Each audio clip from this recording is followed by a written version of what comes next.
Argentina could be the perfect place for you if you are looking to obtain a second residency, a second citizenship in a short amount of time, or even if you are planning to settle down now or in the coming years. However, I believe Argentina and the entire Mercosur region is a very good place to live long term, without all the nonsense being implemented in Europe like the digital euro, social credit systems, or any other measures designed to keep you under perfect control. Whether it's Argentina or Paraguay, I see that they are heading in the right direction, as long as they don't stray from it.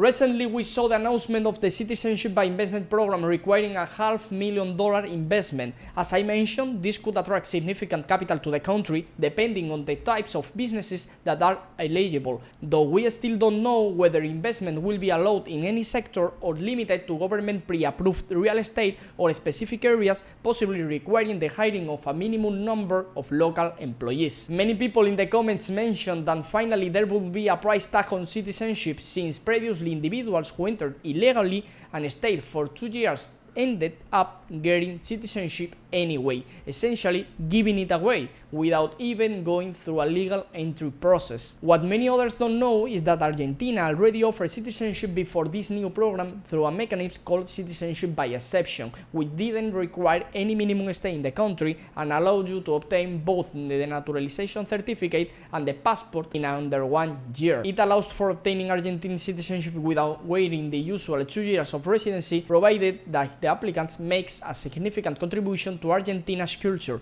economy, science, or other area of the public interest. It is not automatic or inherently fast. Judges have full discretion to accept or reject the case. However, unlike other exception-based programs that can be applied to from abroad, in Argentina it's needed to first obtain legal residency and Argentine DNA, national identity document, before submitting the application, even if applying under the exception clause. The contribution must be real, measurable, and beneficial to the country. It must be well documented and have a demonstrable impact. It cannot be purchased or guaranteed, just a citizenship by investment program. Some real examples of individuals who have obtained Argentine citizenship without the minimum 2 years stay did so through projects involving significant local job creation, genuine support reputable NGOs, technological education programs, and environmental innovation initiatives. To be taken seriously, recommended amounts range between $150,000 and $200,000, depending on the type of project and its impact. However, depending on your profile and legal fees,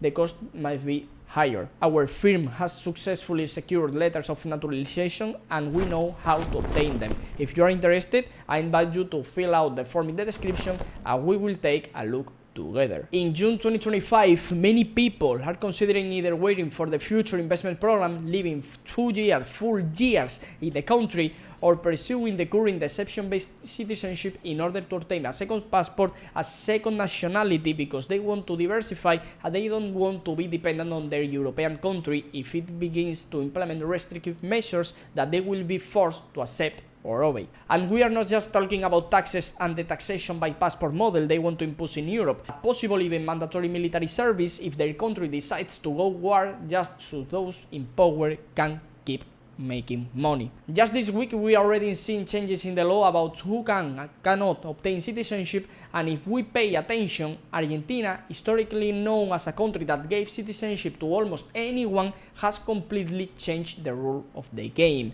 As of now, a person must reside continuously and legally during the 2 previous years before submitting the application, and they must express their will to become a citizen before the National Directory of Migration. Will be considered to have continuously resided in the country if they remain on Argentina territory during the entire period mentioned above, without having left the country at all. This is extremely strict, as in most countries, when seeking naturalization, you may be required to stay for 6 or 9 months per year. In Chile, even 10 months, but now in Argentina, unless you go to the investment or exception route, you need to stay the entire 12 months without interruption. The country has gone from giving away citizenship to denying it to anyone who doesn't have legal residency and who hasn't stayed every single day. This will lead to very few people becoming naturalized unless they pay or unless they live 2 years with legal residency without living even once. I would be curious to know what you think about this. Regarding citizenship itself, as stated in the Constitution, it cannot be renounced, but in practice, we see that native citizenship,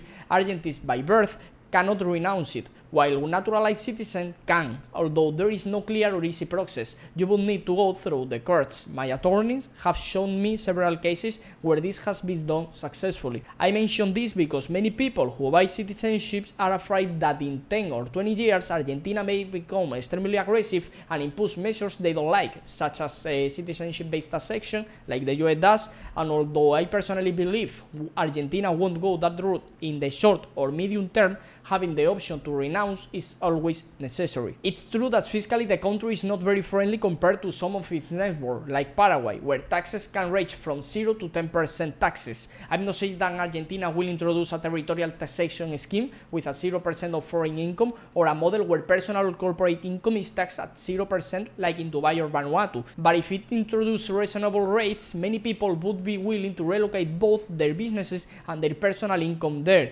We will have to wait and see how things unfold, as the October legislative elections will define Milei's new policy direction. If he wins a majority in the Senate, Milei will finally shut down the central bank and eliminate the peso once and for all. Then people will be able to use any currency they choose, and since the dollar is already the most widely used in Argentina alongside the peso, it could be paired with new fiscal measures. This is starting to really catch my attention because we are seeing the country slowly improving, and if the people don't revert to the past, we could see very significant progress across the region.